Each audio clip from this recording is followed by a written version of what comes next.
Senator, I'd like to hear what you think about what the legislation that's proposed right now would do to the folks in McDowell County, given just how many people are enrolled on Medicaid.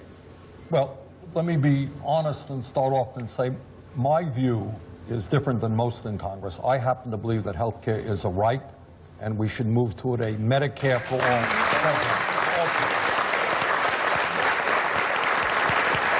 It is no small thing that as a result of Obamacare, 20 million more Americans got health care.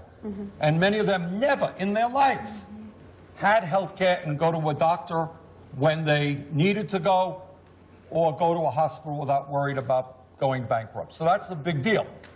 Now, in West Virginia, ironically, because Trump won this state, by a landslide, you are looking, if the Affordable Care Act, if Obamacare is repealed, we are looking at hundreds of thousands of people who got Medicaid extension losing that.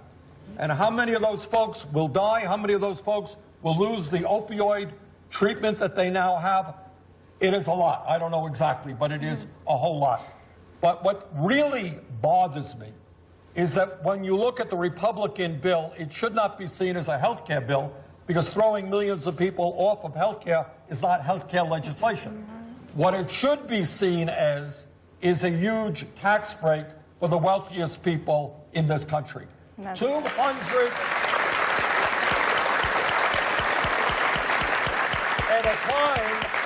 at a time when we have a massive level of income and wealth inequality, where the rich are getting much richer while the middle class shrinks. This legislation would provide, over a 10-year period, $275 billion in tax breaks to the top 2%. So when people tell you, oh, we don't have enough money to invest in McDowell County or rebuild our infrastructure nationally, but we do have $275 billion to give to the top 2% who are already doing phenomenally well, when they tell you they don't have the money, don't believe them.